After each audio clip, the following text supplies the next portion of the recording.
Hola, ¿qué tal gente? ¿Cómo están? Yo soy Mabe y esto es Mabe Vlogs. Y el día de hoy les traigo un caso que sucedió en Francia y que a pesar de tener pruebas y bastantes, todavía está sin resolver.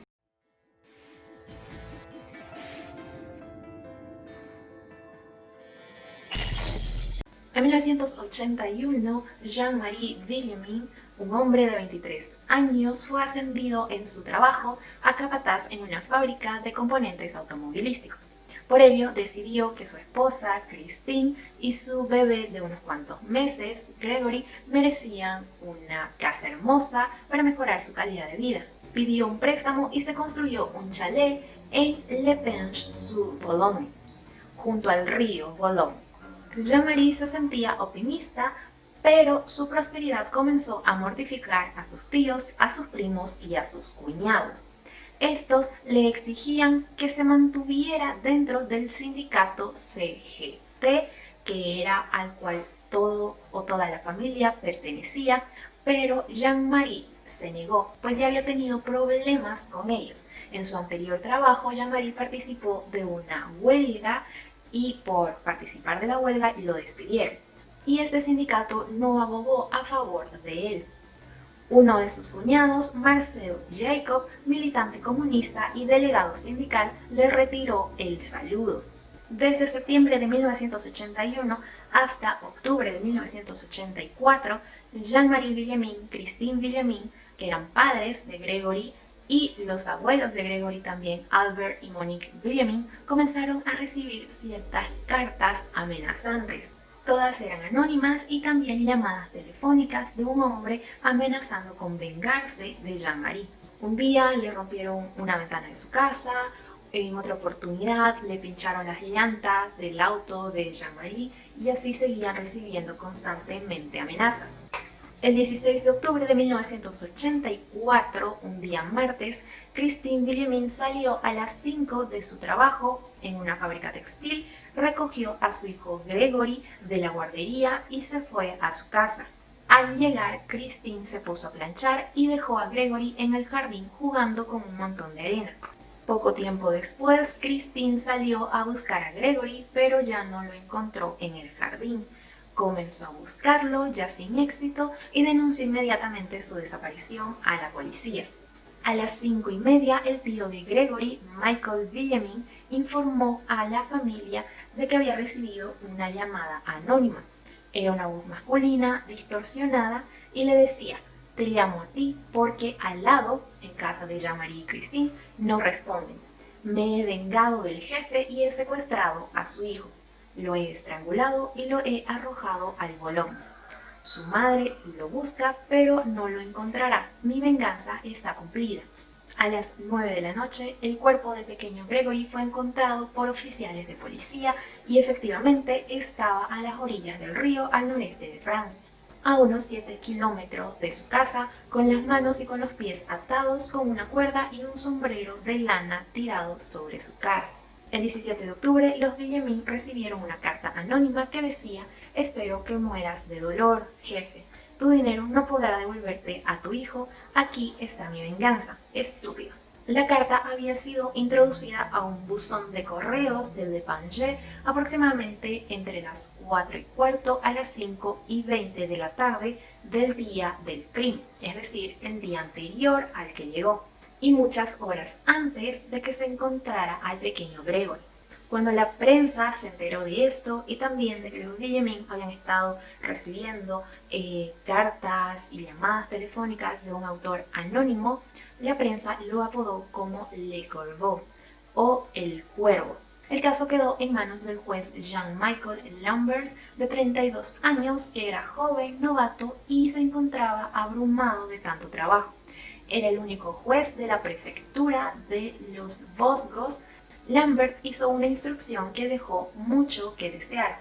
Encargó una autopsia superficial para que el cadáver del pequeño Gregory fuera devuelto a sus padres en condiciones dignas, además de que permitió al vecindario que merodeara por la escena del crimen, reveló a los periodistas secretos del sumario y creía que se trataba de un caso fácil porque sospechó desde el primer momento de los familiares de Jean-Marie y creyó que bastaría con una prueba grafológica de las cartas anónimas para descubrir al culpable. En la autopsia solamente se le hizo una prueba toxicológica para ver si el pequeño Gregory tenía rastros de alcohol en su sangre, pero estas dieron negativo. También se llegó a concluir de que tenía agua en el estómago, pero era muy poca, y además de que el agua que se encontró en su estómago no venía o no provenía del río, pues no tenía los mismos microorganismos, y no se analizó si tenía o no tenía agua en los pulmones. No se pudo concluir si Gregory murió ahogado o a consecuencia de un corte de digestión provocado por la temperatura del agua, aunque la segunda posibilidad parece más probable. Por esos resultados se determinó que Gregory murió previamente ahogado en otro lugar, por ejemplo en una bañera, o bien se le administró algún tipo de droga que hizo que ya estuviera comatoso y sin reflejos para intentar respirar en el momento de entrar en contacto con el agua del río. Gregory no mostraba lesiones físicas, ni marcas defensivas, ni de ningún otro tipo, salvo una pequeña herida que se le encontró en el cráneo al levantar la piel de la cabeza. El cuerpo del pequeño Gregory fue arrastrado por la corriente del río, flotando, y se atascó en una pequeña presa que fue donde la policía lo encontró.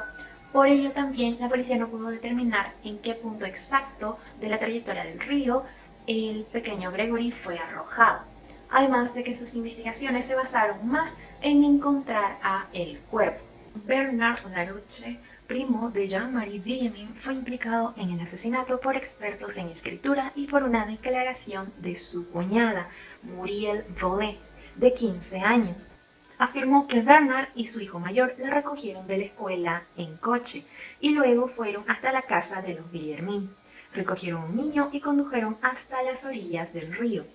Bernard bajó con el niño y cuando regresó lo hizo sin él. Cerca del lugar donde Muriel había indicado que Bernard había llevado a Gregory hacia el río, se encontraron una aguja hipodérmica y un frasco de insulina vacío de la misma marca y dosis que usaba la madre de Muriel, que era diabética. Esto dio lugar a la especulación de que el asesino le había inyectado la insulina al niño para provocarle un coma diabético. Bernard fue detenido el 5 de noviembre de 1984, pero Muriel se retractó más tarde de su testimonio ante una conferencia de prensa diciendo que había sido coaccionada por la policía y que aquel día tomó el bus para regresar a su casa. Declaración que sus compañeros y el mismo conductor del autobús niegan, pues no recuerdan haberla visto ese día en el autobús.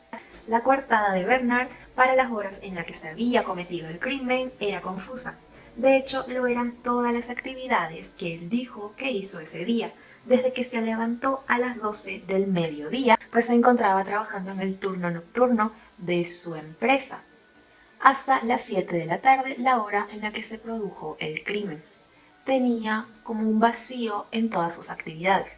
Y durante un registro de la casa de Bernard que hizo la policía, los mismos encontraron un cassette de la canción de taberna Chef un petit verre, que precisamente es la misma que el Cuervo le había puesto a Jean-Marie en una de sus llamadas anónimas para burlarse de él. Bernard, por otro lado, niega haber participado del crimen y también niega ser el Cuervo. El juez y los gendarmes creen que Muriel fue presionada para cambiar su declaración, y sin el testimonio de Muriel y sin otros indicios, pues la investigación quedó paralizada. Bernard fue liberado el 4 de febrero de 1985. Luego de eso, Jean-Marie Villamin le dijo a una revista, el Paris Match, que mataría a Bernard. Fue el 25 de marzo de 1985 que expertos en caligrafía identificaron a la madre de Gregory, Christine, como la probable autora de las cartas anónimas. Dos testigos decían haber visto a Christine en la oficina de correos desde la que se envió la carta anónima. La respuesta de Christine es de que sí, efectivamente, ella fue a esa oficina de correos, pero no fue el día del crimen, sino que fue unos días antes, y que probablemente los testigos podrían estar confundiéndose de día. También se había hallado en la casa de los Benjamin un cordel idéntico al que fue utilizado para atar al pequeño Gregory. El 29 de marzo de 1985, Jean-Marie Villemin disparó y mató a Larouche cuando éste se iba al trabajo. Luego se entregó a los gendarmes y fue declarado culpable de asesinato y condenado a 5 años de prisión. Por el tiempo cumplido en prisión provisional a espera de un juicio, fue liberado en diciembre de 1987 después de haber cumplido 2 años y medio en prisión. En julio de 1985, Christine Villemin fue acusada oficialmente por el homicidio de su pequeño hijo Gregory Villemin por el juez Lambert y fue secundado por la periodista Marguerite Duras, quien escribió un artículo que se llegó a ser famoso por ir en contra de Christine. Christine, quien se encontraba embarazada en ese momento, inició una huelga de hambre que duró unos 11 días. Fue liberada después de que un tribunal de apelaciones citara pruebas poco sólidas y la ausencia de un motivo coherente. Christine Villemin fue absuelta de los cargos el 2 de febrero de 1993. Luego de eso, los padres de Gregory le escribieron al presidente de la República en esos momentos, François Mitterrand, para pedirle que aparte del caso al juez Lambert. El 23 de abril de 1986, el caso fue asignado a un juez más veterano, Maurice Simons, magistrado del Tribunal de Apelaciones de Dijon. Los Villemin, quienes llevaban años recibiendo cartas amenazantes, no tuvieron otro remedio más que mudarse a las afueras de París, lejos de esta persona que los amenazaba, el Cuervo, y también lejos de las cámaras. El caso fue reabierto en el año 2000 para permitir la prueba de ADN en un sello que fue utilizado para enviar una de las cartas anónimas, pero las pruebas lamentablemente no fueron concluyentes. En diciembre del 2008, tras una solicitud de los Villemin, un juez ordenó la reapertura del caso para permitir la prueba de ADN en una cuerda utilizada para atar a Gregory, tras cartas y otras pruebas, pero estas tampoco fueron concluyentes. En el 2013 también se le hizo otras pruebas de ADN a la ropa y a los zapatos de Gregory, pero tampoco fueron concluyentes.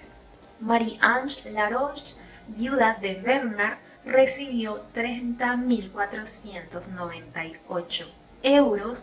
Muriel Boll recibió 15.244 euros y los Villemin recibieron 35.000 euros cada uno, esto a manera de indemnización por una instrucción judicial deficiente.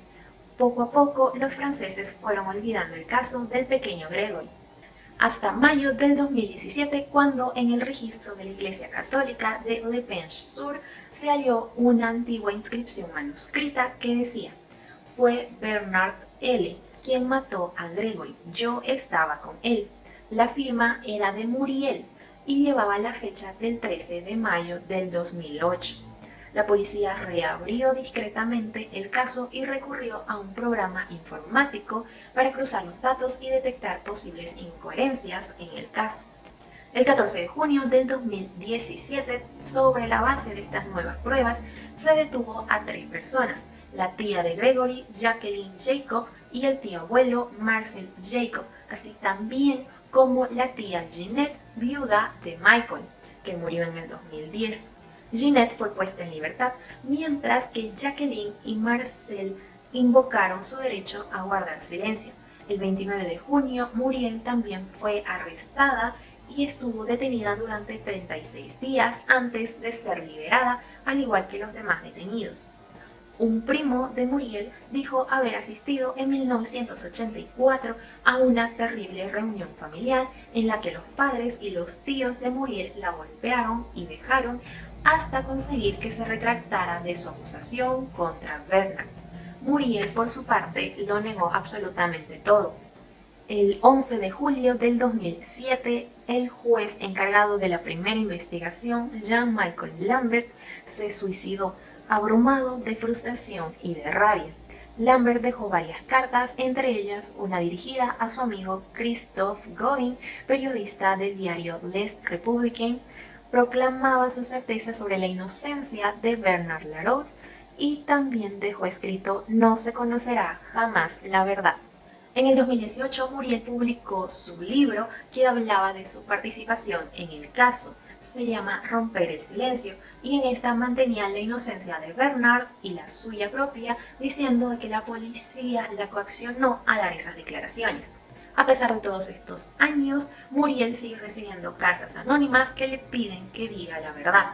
Netflix recientemente, en noviembre, estrenó un documental sobre el caso llamado Gregory. Esto hizo que muchas personas, especialmente en Francia, se interesaran nuevamente por el caso y por responder la incógnita que hasta el día de hoy sigue: ¿quién asesinó al pequeño Gregory? Los Villamin se mostraron indignados, pues en el documental uno de los policías da a entender que comenzaron a sospechar de la mamá, Christine, por algo un poco sexista, pues decían que ella no se veía como una madre que estuviera sufriendo la muerte de su hijo, pues siempre estaba arreglada. Por otra parte, a la familia del juez Lambert tampoco le gustó, pues dicen que el documental no es muy parcial. Yo todavía no lo he visto, así que no puedo dar mi opinión. Y bueno, gente, eso sería todo por el caso de hoy. Espero que les haya gustado, que la información haya cumplido con sus expectativas. En Francia, este caso lo tienen como el caso maldito, pues a pesar de todas las pruebas y los indicios, a pesar de tener ADN en la cuerda, ADN en uno de los sellos, en las cartas, a pesar de tener grabaciones de las llamadas telefónicas anónimas que recibieron los Villamin, a pesar de tener ADN en la ropa del pequeño Gregory, todas las pruebas no fueron concluyentes. Y hemos visto en este canal también que varios casos se resuelven con menos pruebas que eso. Esperemos que la policía francesa y en especial los padres de Gregory muy pronto tengan respuesta. Mis redes sociales estuvieron apareciendo al principio del video para que ustedes vayan y me sigan. Y ya saben también que me pueden estar dejando sus opiniones del caso en la cajita de los comentarios. Es un caso bastante largo, con muchos nombres y con muchas fechas, y espero que me haya dado a entender. Me costó bastante reunir la información, los nombres y que todas las fechas coincidan, pero ojalá que lo entiendan y ojalá que les guste. Nos vemos en el próximo video, que va a ser la próxima semana, que ojalá sea el próximo viernes. Chao, chao.